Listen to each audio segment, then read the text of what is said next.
Namo tassa bhagavato arahato samma sambuddhassa. Namo tassa bhagavato arahato samma sambuddhassa. Namo tassa bhagavato arahato samma sambuddhassa. Bhutang dhammang sanghang namasami.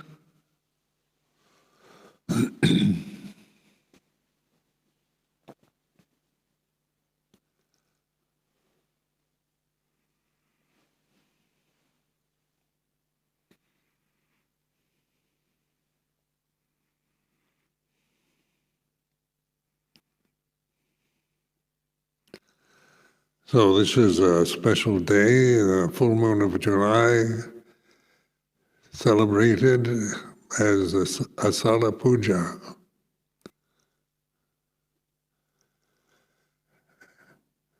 And this is an opportunity to reflect on the first sermon of the Buddha after his enlightenment,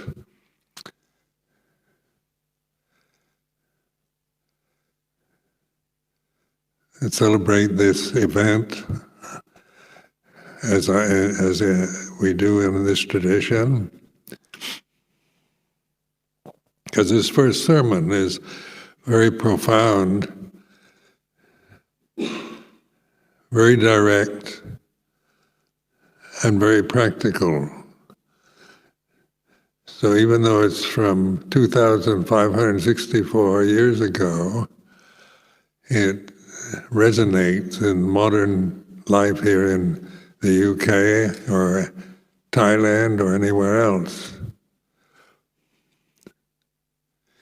Because it's not about 2,564 years ago event. It's about the reality of this human condition that is ever present, whether it's in ancient times or today. The ones sitting here in this temple listening to this reflection.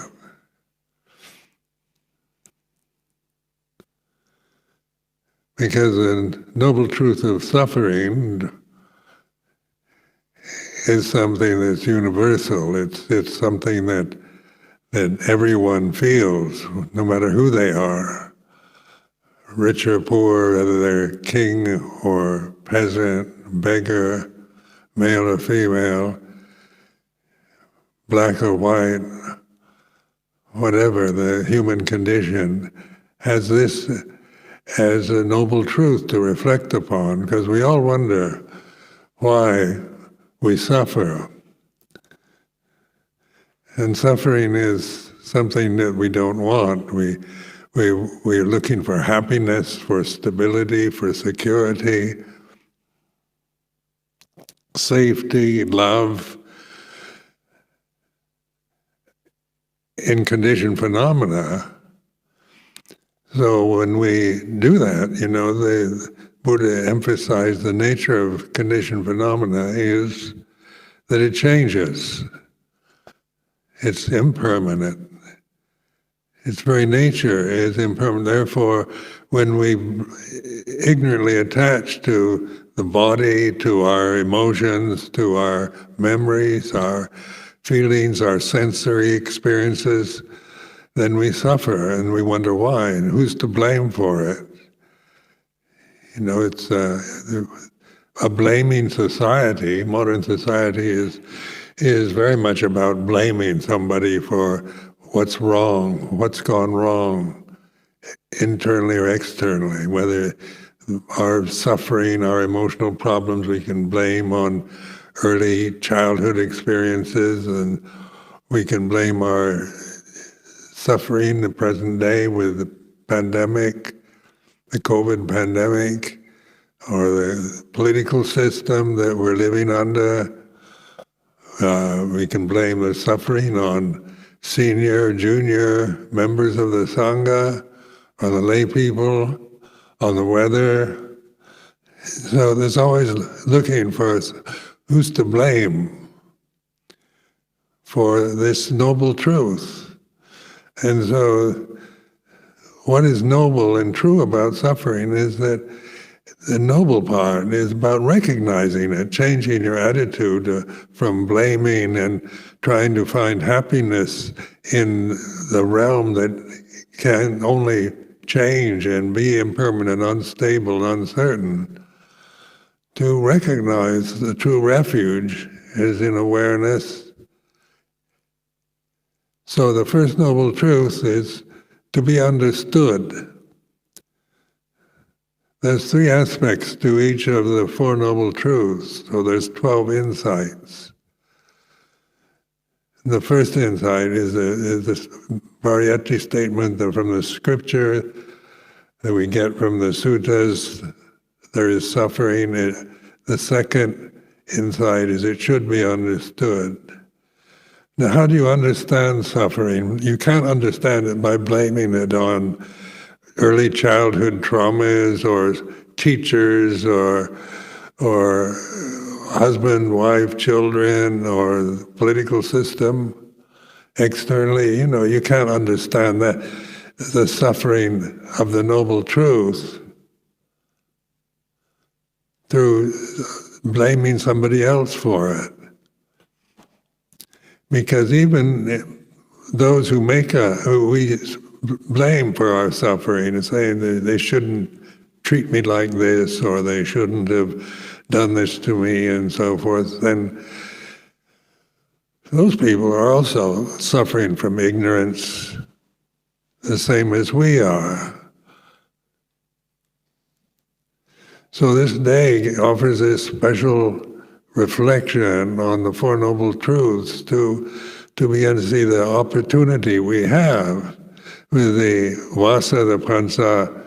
We enter this annual retreat for 3 months tomorrow, and emphasis on this Asalha Puja reflection of the Aryan Four Noble Truths.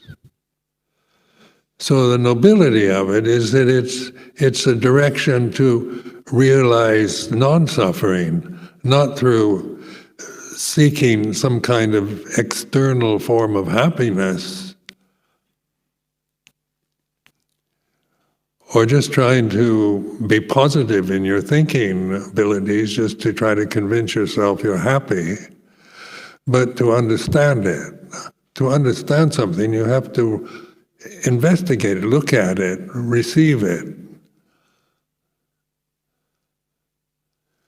And you can't understand suffering just by reading the definition of the word in a dictionary.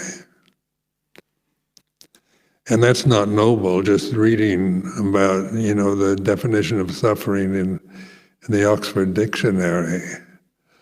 What's noble is the fact that this noble truth leads you to non-suffering if you go in that direction. If you take the advice, look at the aspects of the first 3 aspects of the First Noble Truth.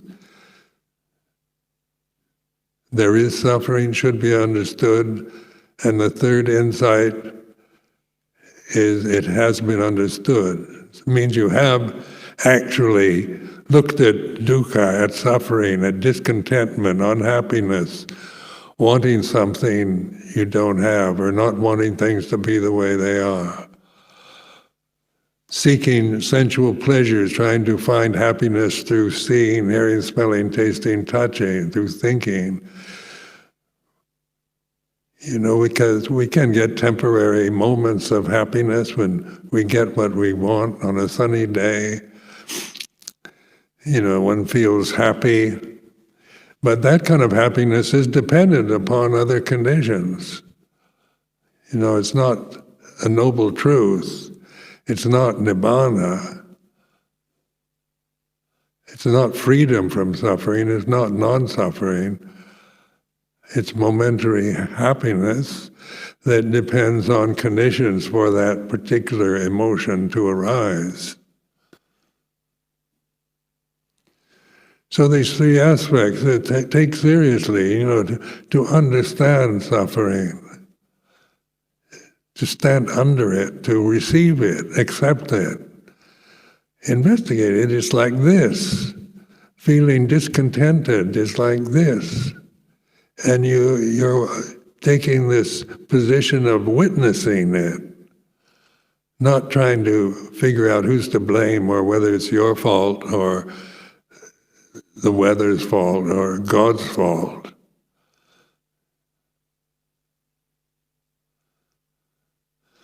So then you have the insight. Insight is a understanding, not an intellectual understanding, but an intuitive understanding. We call this intuitive awareness.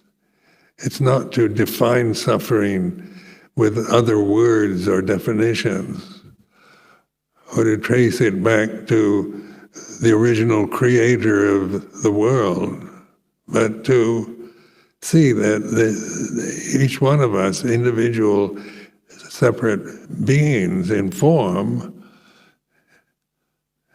this sense of uncertainty. Why do you come to monastery? What do you want? What do you hope to get? So because we suffer.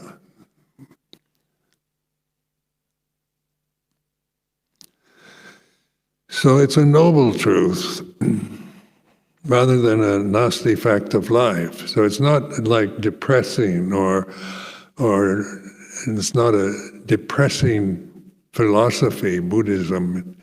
It's a direct pointing, taking something quite ordinary like our own discontentment, unhappiness, fear, anxiety, worry, guilt, remorse, regret, that we create in the present.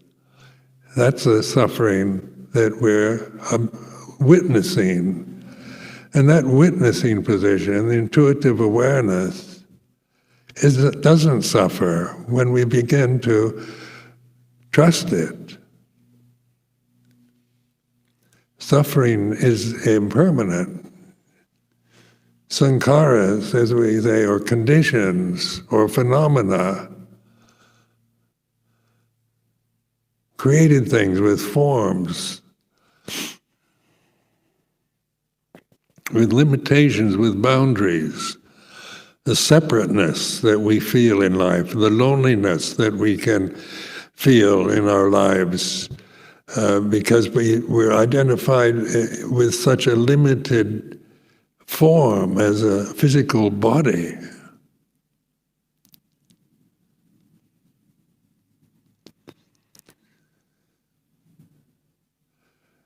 Now, the second noble truth is the cause of suffering. So it's not, the first noble truth gives you the direction to understand suffering, the cause of it, and then it helps you to investigate the desire, tanha. And I found this very helpful in my life in recognizing desire, because usually in the English language, a desire has a kind of pejorative connotation to it.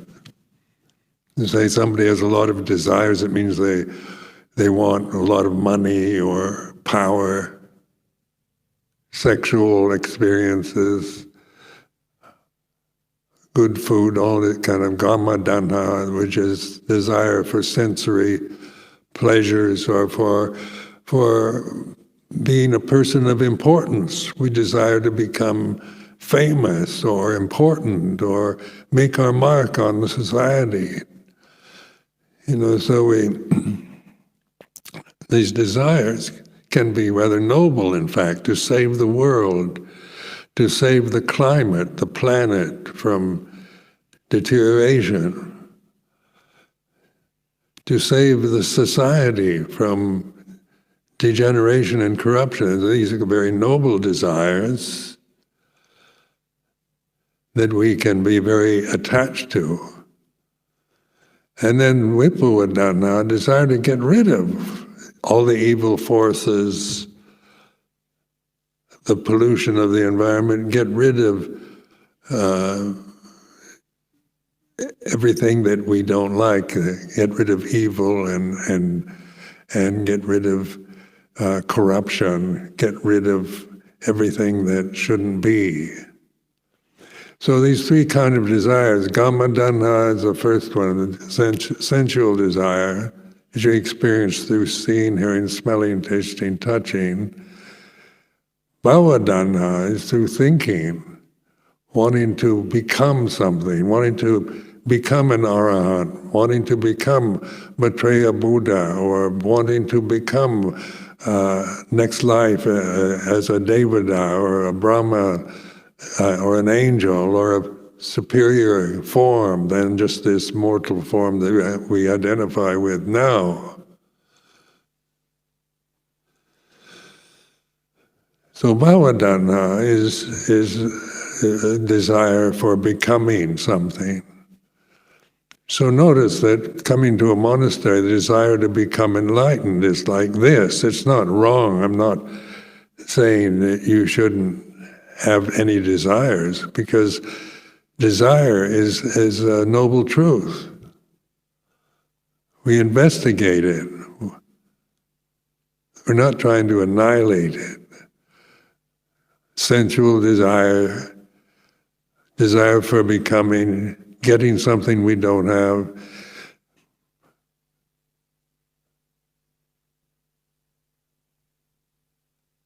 Desire for power, for position, for recognition, for appreciation, for happiness is like this. So notice, in this simple statement, it's like this is a way of investigating. It's not a kind of resignation, a negative resignation to the way it is as a negative state of mind, but it's an embracing recognition at this moment it can only be like this. The way you're feeling at this moment is this way. And not defining it in any way. You don't have to kind of tell me exactly what you're feeling at this moment. Please don't tell me, but just be the puto, the aware witness, the mood, the mental state that each one of you individual samanas is experiencing is like this. And notice this is an embracing observation. It's not a critical one. If your mood is negative or confused or whatever you're witnessing at this time, you can only be the way it is. It is like this.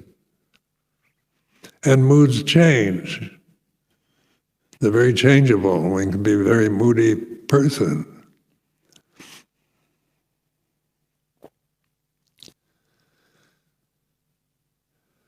Vipavadana, desire to get rid of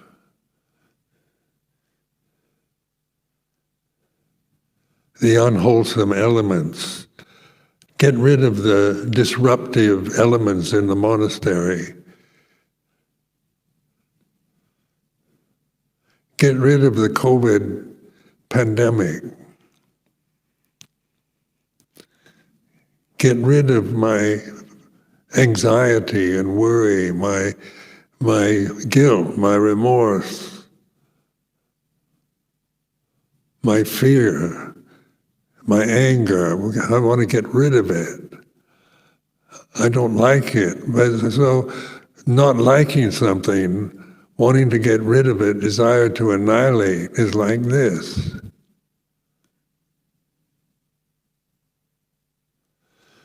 So in this statement, it's like this: is the witness,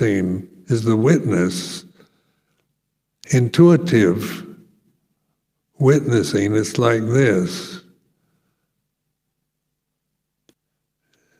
Before you judge it, before you make judgments, value judgments about the way you're feeling at this moment. Because judgment, the thinking process, the critical habits that we have through thinking, they complicate everything. The thinking process complicates our life. When you think of yourself as a separate individual personality, then your life becomes increasingly more complicated. Because each one of us, if we regard ourselves as a unique, individual, complicated personality, whether we think we're enlightened or unenlightened, neurotic, screwed up, mentally distressed, whatever we think, that's a value judgment. Thinking is about good, bad, right and wrong, heaven and hell. Intuitive awareness isn't judgmental. Puja is not a kind of Buddhist judge, a critic that condemns anything or tries to make you feel guilty. We do that with our own thoughts, the way we hold conditioned phenomena, the way we hold memories of the past. The future is the unknown. Tomorrow, we plan to enter the Vasa tomorrow, but that's imagined right now, isn't it? Entering Vasa tomorrow, and Ajahn will set the time, we meet at that time. That's imagination right now, you imagine it. So tomorrow is an imagination. And that's the way it is, intuitive witnessing, the way it is, because it can only be this way at this moment, this present here and now reality that we're experiencing. The forms that we identify with are changing, so we can imagine them in the future as being strong and healthy, enlightened, happy individuals, monks, nuns, living life in just serene bliss forever. That's imagination here and now. Or we can think we're not getting anywhere in our practice, I can't meditate. That's imagination. So witnessing imagination is not trying to make a value judgment about it, because intuitive awareness is not judgmental. It just notices the way it is. Fear of the future, dread about the future, confusion about what should I do with my life in the future is imagination here and now, and it's like this. So these three categories of desire, Kamadana, sensual desire, Bhavadana, desire for becoming, Vipuadana, desire to get rid of it, get rid of desire, get rid of whatever you don't like, is like this. So this Puja, this witnessing, isn't personal. It's conscious, intuitive awareness. You don't create it. It's not an image. Doesn't have a shape or form. But it's here and now because you know you're conscious. That's a fact that no one in this temple can deny. But then the imagination after that is that I'm conscious, my body's conscious, my consciousness is like this, and so we start imagining ourselves as individuals separate from each other, different from each other. All the problems that come between male and female, between senior, junior, monks, nuns, right, left, communists, Democrats, socialists, there's endless value judgments that go on politically, socially, racially. that we're just habituated to this judging about who's right and who's wrong and what is better and what is worse. So that's what thinking does. It's a habit we develop at an early age. The critical mind is about forms, about qualities. Because qualities can be good, bad, right and wrong, beautiful, ugly, big or small. Forms are like that. They're changing. That's their nature. They arise and they cease, they begin and end. So you have insight. The second aspect, the statement of the Second Noble Truth, there is a cause of suffering, and the insight, when you investigate desire, is to let go of it. Letting go of desire, you have to know desire to be able to let go. You can't just suppress desire. That's not letting go of desire. That's another form of desire. Vipawadana, trying to suppress your desires, is another desire. So you can't follow desire to get rid of desire, but to use that which is non-desire, which is awareness. Awareness doesn't have desires. Consciousness isn't about desire.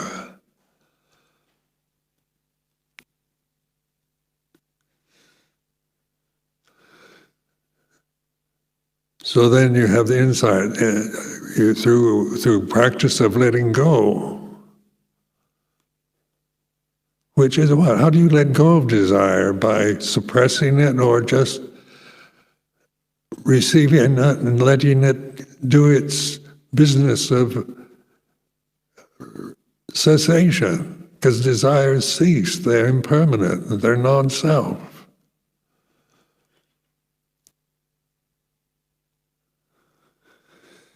So rather than suppressing them, annihilating desire, you're understanding it is a sankhara, it's a condition, it's a phenomenon that begins and ends, changes according to other conditions. It's like this. Good desires, bad desires arise and cease in the same way. And they all cease. If you're patient, if you really trust in intuitive awareness, if you're patient, when you're impatient, you want to get rid of desire, then that's impatience, lack of patience, to let something be what it is. But remember, your refuge is in Bhutto, or in Buddha, or awareness of desire. Not trying to conquer one desire with another desire doesn't work, doesn't really solve the problem. You can't understand anything that way through just trying to suppress or deny and try to create happiness as some kind of personal endeavor.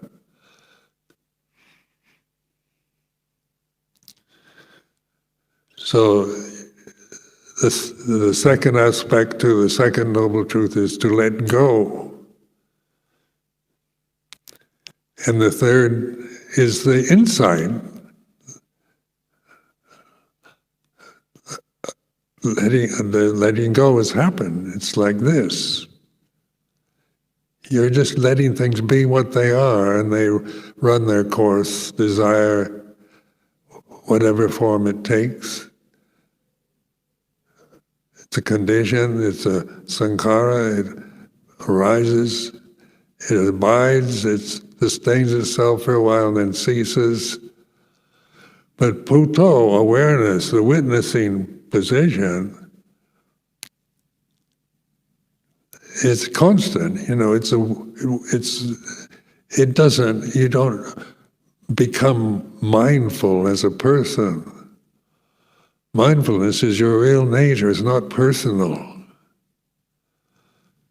we make the conditions personal, the forms that we identify, the bodies, the age, the gender,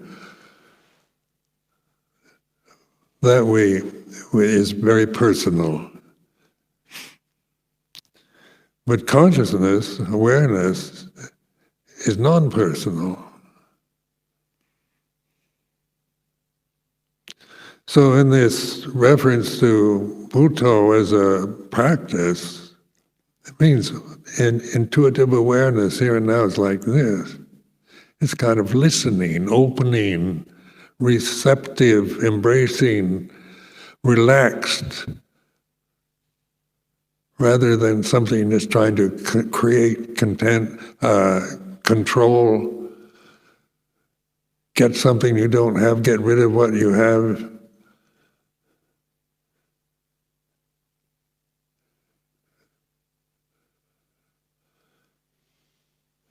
So Luang Por Chah's definition of meditation is holiday of the heart. So it's a relaxed state of just being here and now. So I experience it like listening. I hear the silence. I notice the silence behind the sounds, behind the forms that arise and cease.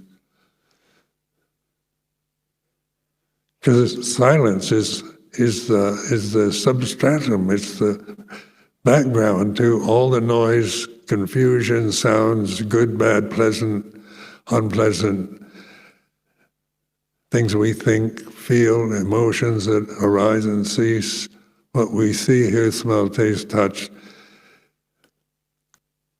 All those things are changing phenomena.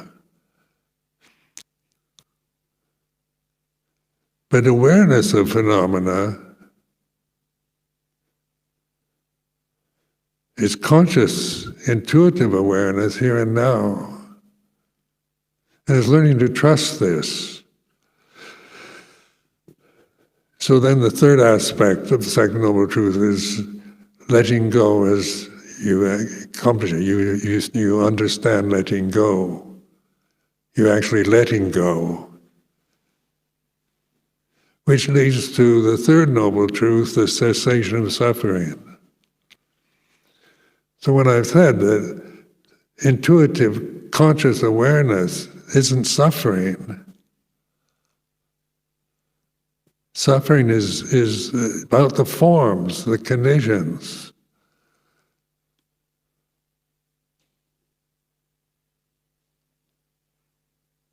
So that's cessation or nirodha. The end of suffering is like this.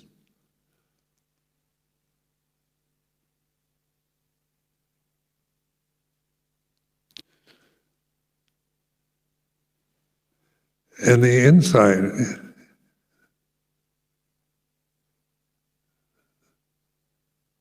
is to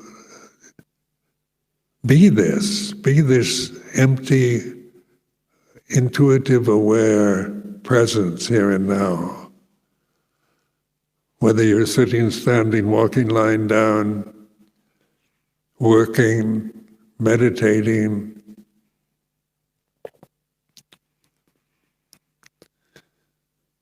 learning to recognize this peaceful state of silence that's always present, that is non-personal. It isn't about quality or conditions that depend on it.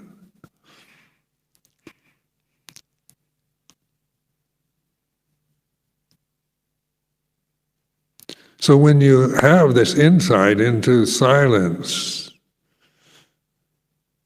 the eternal silence, pure presence here and now, Puto aware. So this witnessing is again, it's a witness, it's not a judge. You're not witnessing to make value judgments about yourself or anything else, but it's like this. So it's a still silence peaceful, blissful reality that is always with us, but we're not aware of it. Because when we're identified with the phenomena, that's always changing. Even when we have peaceful moments with phenomena, it changes. What we see, hear, smell, taste, touch, think, experience is always changing.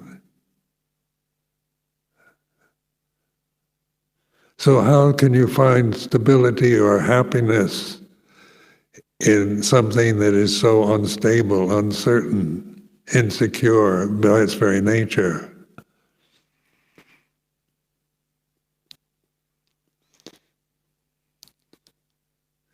So you learn to make this silence, this background, here and now, trust in it. It's a reference point. It's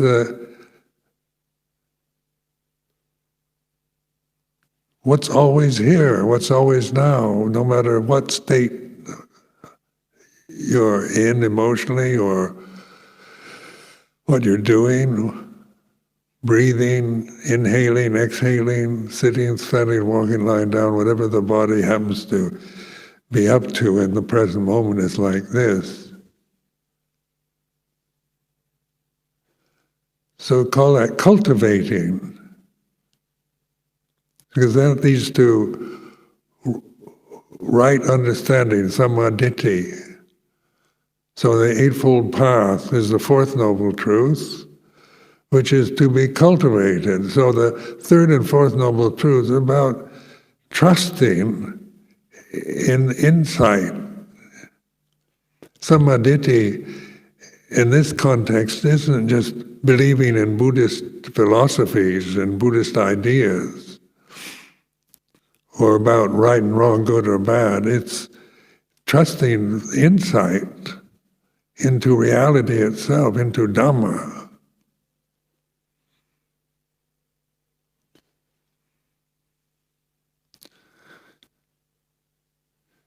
So even though we call it Eightfold Path, it's all about relaxed kind of trust in awareness,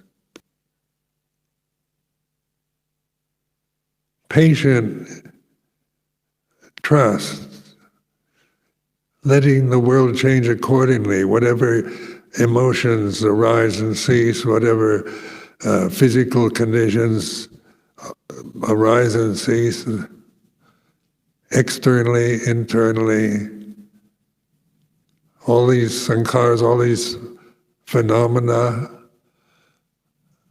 they're all the same. Whether you take them personally or blame them on others, all conditions are impermanent. Anicca, dukkha, impermanent, unsatisfactory. Anatta, non-self.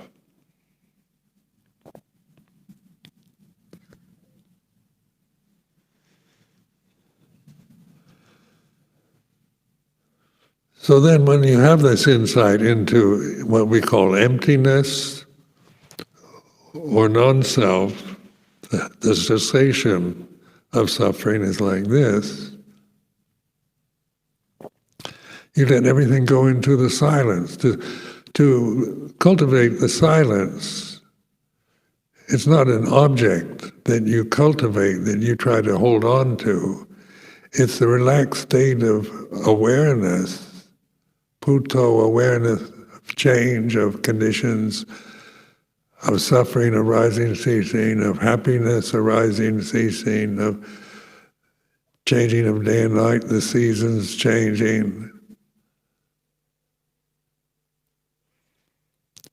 change of, because we live with these changing forms. They still operate according to laws of karma. So what is born, grows up, gets old, and dies. It's not about finding eternal life through physical form.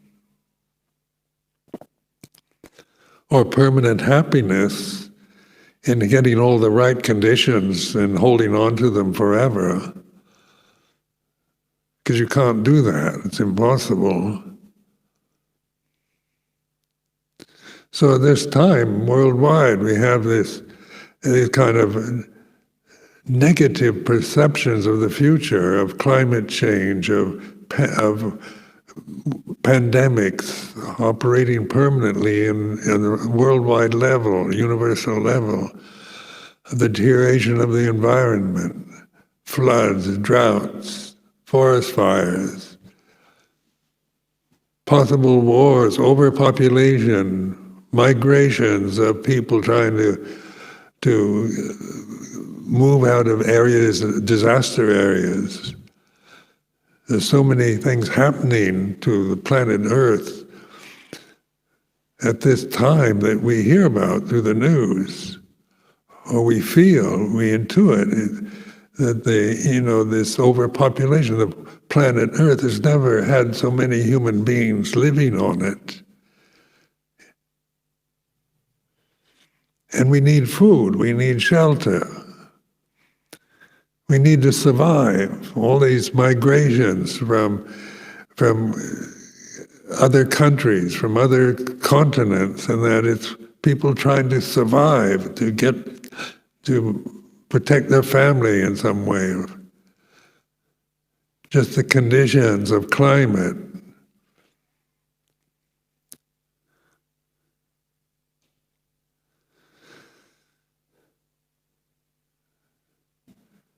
So our refuge is in the unconditioned,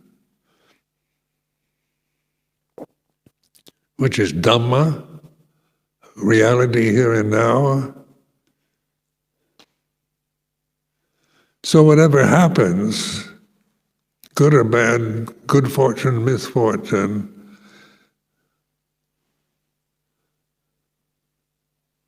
we can learn from it. We learn from the changing conditions that that's their nature is to change. The idea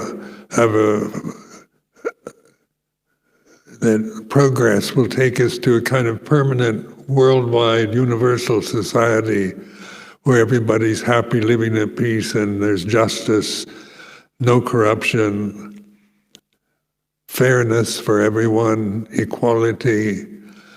That's imagination. We can imagine that, a future where all the international political problems, differences, racial problems, gender problems, societal problems, religious differences are all reconciled, and we're living in eternal happiness is an imagination that we create. It's a beautiful picture.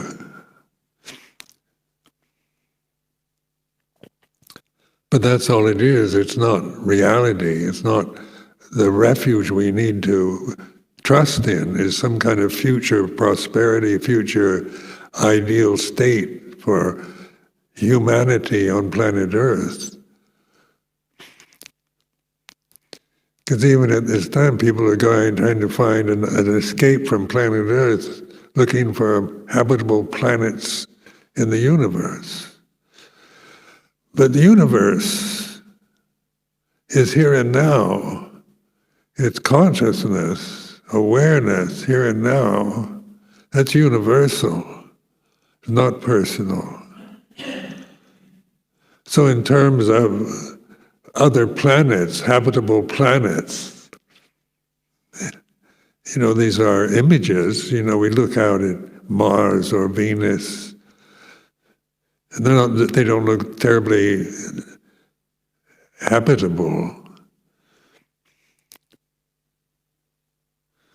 Somebody sent me a photograph of Mars recently taken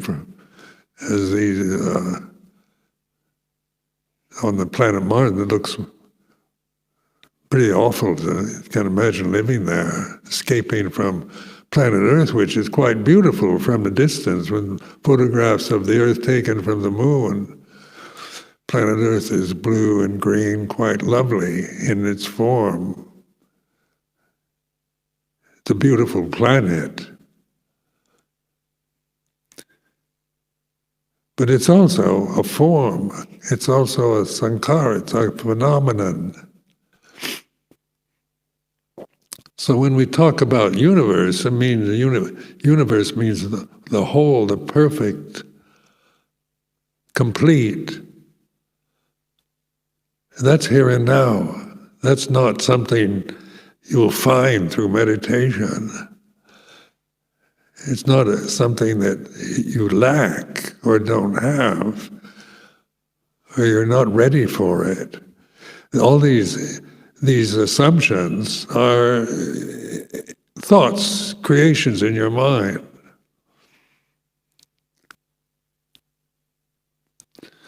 So in Theravada Buddhism, we use the word Dhamma for perfection, complete, whole, oneness. Words cannot define Dhamma, ultimate reality. It's intuitive, and it's here and now, so it's not some kind of intellectual abstraction that only a scientist could understand. So when we take refuge in the Dhamma, we use the word Putto as a kind of helpful directional sign. Awaken awareness. It's not about believing in Buddha or that the first sermon after the Buddha's enlightenment was 2,564 years ago in Sarnath, India. That's still images, memories, assumptions. But the Four Noble Truths is about the present condition of humanity. So that's why it resonates in modern society, something so ancient, a teaching. Why it's not about ancient religions or ancient societies or ancient cultures. Because the Four Noble Truths is not, it doesn't have, it's timeless.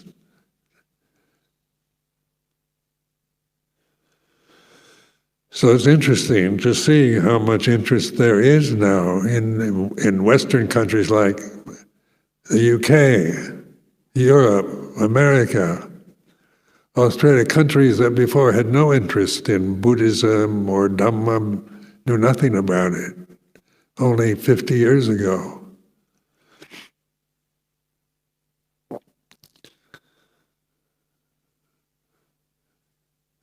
Because the Western civilization had developed through science, through Christianity and science, both seeking answers to the problem of human suffering by trying to create good conditions, understanding the condition phenomena, trying to sort them out and pick and choose and develop and refine.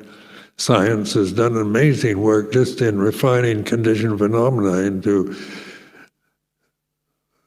minute particles.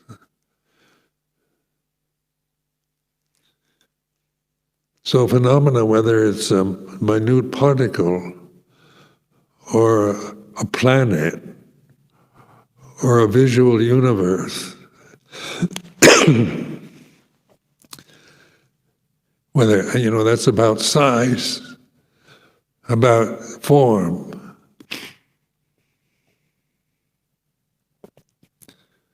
about space.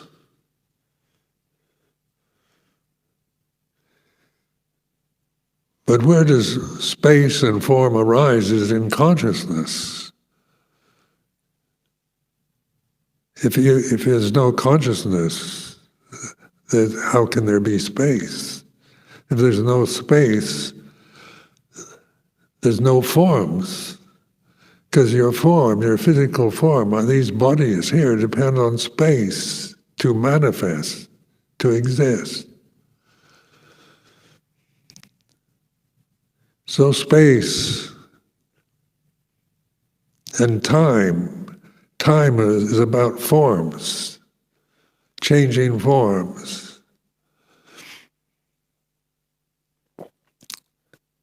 Space has no boundary, but it's here and now, and you can perceive it.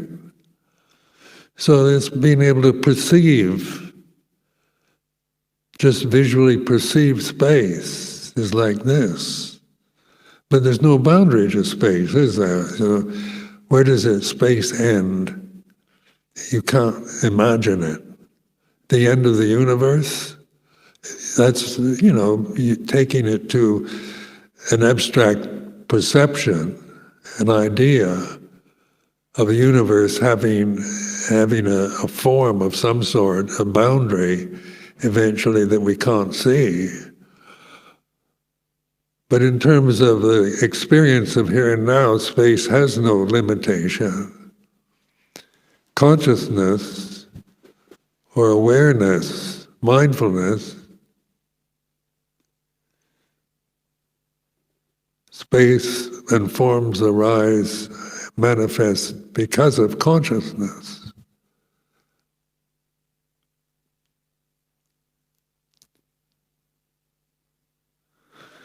So our refuge is in Dhamma, conscious awareness, Puto, awareness, witnessing the way things are, the changing conditions that we actually experience through these forms, and seeing that you're not what you think or believe. You're not a limited personal form, no matter how you lived your lives or what you've done in the past or the traumas of your childhood or experiences in life. These are memories now. No matter how fortunate or unfortunate we personally feel as individuals, this awareness is unitive. So the world, space and forms are in conscious awareness.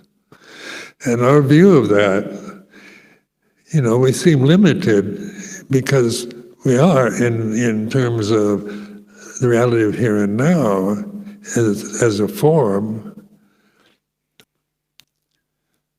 But we learn universal truths through this reflection on the way things are. And this is possible within this lifetime, in these human forms, to realize ultimate truth, or Dhamma. We say, Bhajitang Vaiti Lepo Vinui, to be realized individually. No one can do it for you.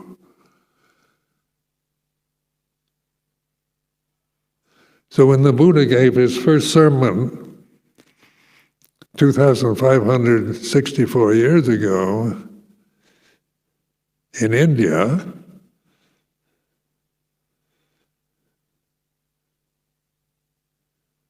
it's a timeless teaching, and it's pointing to the way things are here and now, not about the way things were in India a long time ago. It's not about antiquity, or it's not an anthropological study, archaeological study of religion.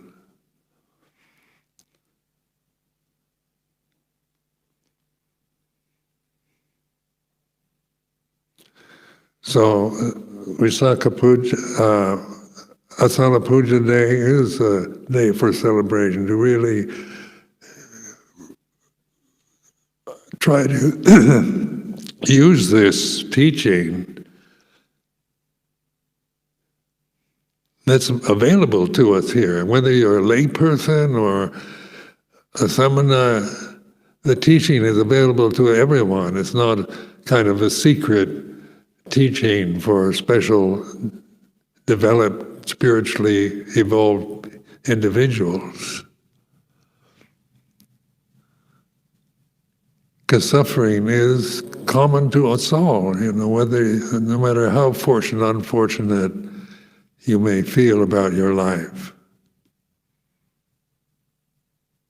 So I offer this as a reflection.